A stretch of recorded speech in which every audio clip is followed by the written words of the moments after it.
know what? I think I've done something here. Oh, that is perfect. I can't believe this worked.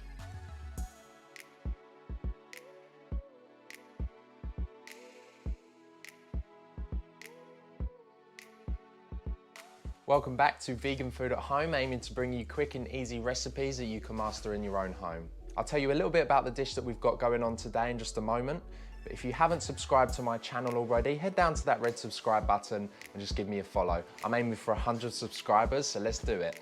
Today's dish is going to be a really exciting sweet and sour cauliflower recipe. I was sitting around yesterday thinking, how can I make a sweet and sour sauce but make it low in sugar?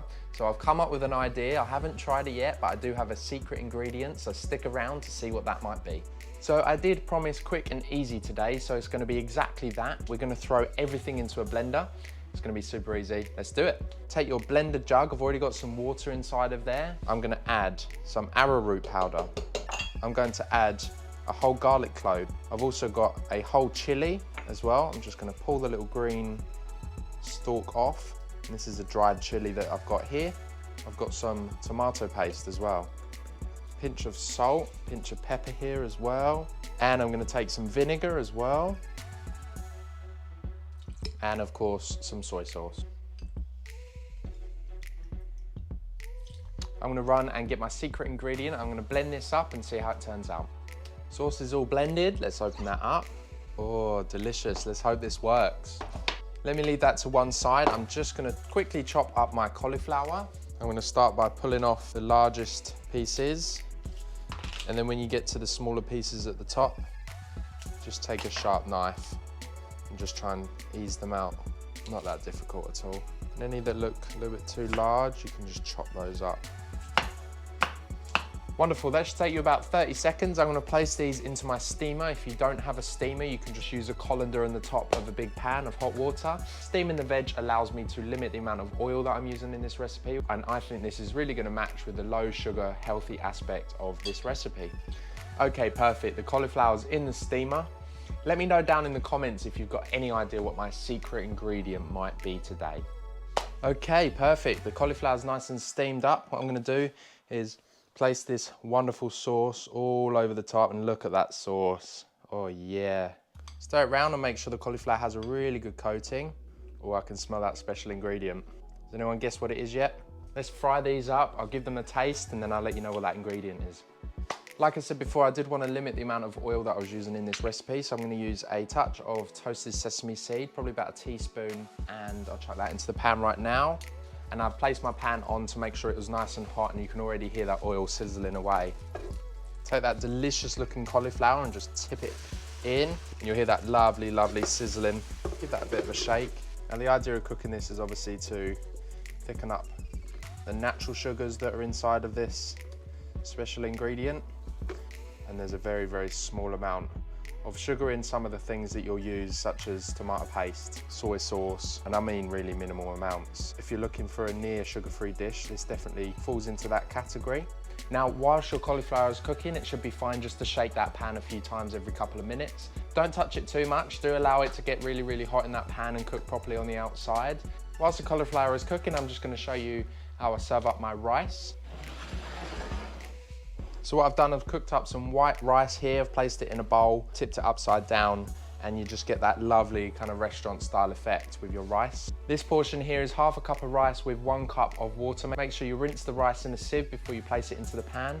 Make sure that water is cold when you place it all into the pan, and you heat everything up from 0 upwards. I place on a 3-minute timer on a high heat and let that water heat up, but not too hot, because at the end of the 3 minutes, I want you to turn the heat all the way down and then cook for a further 14 to 15 minutes. And I find that is perfect every time. This is the best way to do it without lifting the lid up, because if you do lift the lid up, you're reducing the amount of steam that is in the rice, and actually the rice doesn't cook as well.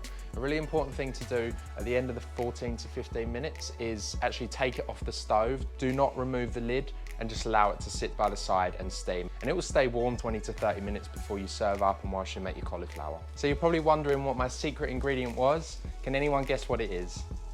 Bananas. Yeah, bananas. So I was sitting there yesterday thinking, how can I make this dish sugar-free?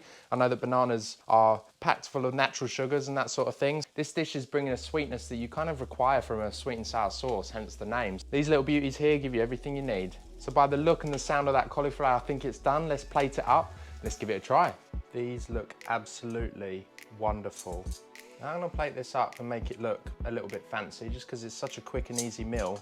I'll just show you how I do it and you can easily just copy this method at home. And these slight little things that you do to present your food will make your food stand out a little bit more from the rest, if you know what I mean. So make sure when you're cooking these bits, you get those nice bits of charred cauliflower. And obviously there's a difference between burning and charring. I love the little setup that I've got here. It gives you a really great feeling that your plate is nice and full, but this side, it just adds that little bit of elegance. I don't know why with the empty piece of bowl there. So what we're gonna do, we're gonna place some additional extras onto here. So I'm gonna take a spring onion, and preferably these skinny ones. This will make the dish look a little bit nicer. I want you to chop off the white piece. You can use that for a salad or anything later on. Just take some really thin slices here of this spring onion, and what you can do is just place that all on top. Also, I've got here, it's a classic really, the toasted sesame seeds on sweet and sour cauliflower. So they're just gonna all get drizzled on the top. We've also got here some parsley as well. Chop this up. Try not to bruise it by chopping it too much. And that parsley can go directly on the top in a nice little bunch. I think it's sometimes good with micro herbs because it gives people the opportunity that if they don't like the micro herb, they can just take it off. And the final element that I've just got here are actually some black sesame seeds as well. And this is just for the visual. I just love how when they make sushi and they make other dishes like that, they place black sesame seeds onto the rice. I just think it looks so cool. And I'm all about the visual. So that's going on top of there and we are finished. So you'll probably agree that this was a pretty crazy idea, but it seems to have worked out. Let's give this a try and see what it tastes like.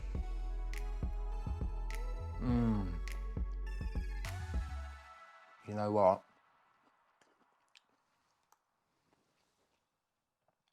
I think I've done something here. Oh, that is perfect. This is delicious. I can't believe this worked. I find it incredible how much sweetness can get packed into a banana, and it's just transformed this dish, and you don't actually get an overpowering flavor of banana. It's just underlying. It's there, it really mixes in with the other ingredients. I must admit, the amount of chili that I put in this was absolutely perfect. It's really spicy. That sesame oil and the sesame seeds really shine through as a really fragrant flavor.